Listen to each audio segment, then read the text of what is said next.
Catching up with Taylor Golf head coach Cameron Andry to look ahead to the 2022 season for the women's golf program here at Taylor University. Big season a year ago, national runners-up. You lose a lot of those players from a year ago, so what's it been like trying to get this new crop of players ready for the 2022 season? It's been fun, and we knew there would be challenges anytime you're breaking in a brand new group. It's been great to have Nicole still around, and she has, provided a lot of stability. And I really love, our younger players. I knew that they had some talent, but it's just a matter of getting them acclimated. And I felt like that happened rather quickly throughout the course of the fall. But, the spring is a whole different deal. It's usually a little nastier weather. Courses play much more differently. You've had to get ready, throughout the winter months, being indoors. And so, it's the process of acclimation will continue throughout the spring. But I'm excited for the process. It should be fun. It always helps bringing a player of the caliber of Nicole Jung back. What's it like to not only have her talent, but her leadership as well, since she's been through pretty much everything you could expect on a golf course? Yeah, that part's been really good.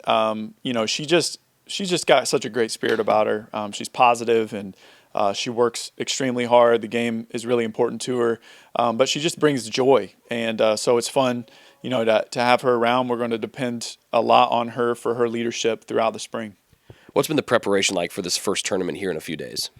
Well, I'm always hopeful when we schedule this tournament that maybe we'll get lucky and get outside. We've been outside one day, and so not quite as much as we would hope. But hey, that's part of it. And I've told them, like, hey, we're just going to get ready and go compete. We're going to be less than full strength, down a couple of players, and that's okay. They'll be back in due time, and it's a good opportunity for some others to step up. And so, hey, it's a great competition. It's a fierce field down there in Myrtle Beach, but that's what we're all about. We want to play the best and go play on great golf courses, and that's what this trip will be. So the preparation has been good, and we'll have to see how good it is once we get down there. You mentioned the top-level talent is going to be in Myrtle Beach. We've seen the level of play on the women's golf side of the Crossroads League rise over the last couple of years. How does that kind of affect your scheduling, knowing that you've got that pretty big Crossroads League tournament coming up in May against some really quality opponents, so you need to play quality opponents getting ready for that, and then hopefully the national tournament as well? Yeah, that's always been our philosophy is everything that we do throughout the course of the regular season is preparation for the postseason. And obviously, the results speak for themselves. We've been able to execute pretty well when the postseason has come around. But that will be the goal again this spring. And we're traveling to some cool places and playing some really, really good competition, the best teams the NAI has to offer. And so we will know, we'll have a good idea of where we stand. Then hopefully by the time championship season rolls around, we're ready to roll. Big addition to the schedule this year is the bringing back of the spring break trip. Couldn't make it a year ago because of the pandemic. Getting to go down to New Orleans, and they're sticking around in Gulf Shores for the rest of spring break.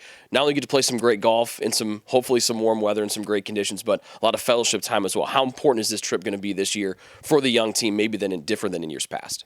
Well, it'll be great, and it's always important, and we haven't had the chance to do it for the last 2 years because of the pandemic. And so a lot of these players, most of them have not been on a spring break trip, so they in some ways don't even know what to expect. I'm really excited about it just because we get to spend all that time together, for better or worse. They will probably get annoyed with each other at some point, but we're spending a lot of time together. We've got a curriculum that we're going through from a discipleship perspective, and really just building the relationships is another big piece of it. And so we will come back from that trip probably a little tired, hopefully a little more tan, and definitely a lot closer from a relationship perspective. And so I think it'll set us up well for the closing stretch there through April. You're all about working on your tan, right? Even though you wear the bucket hat a lot of tournaments? That's just part of being a golf coach. So yeah, that's the way it works. Cameron, thanks for the time. Best of luck at Myrtle Beach, and best of luck with the 2022 season. Yeah, thanks, Rick. That's Cameron Andry, the Taylor Women's Golf head coach, joining me today. For more up-to-date information on Taylor Women's Golf, just log on to TaylorTrojans.com.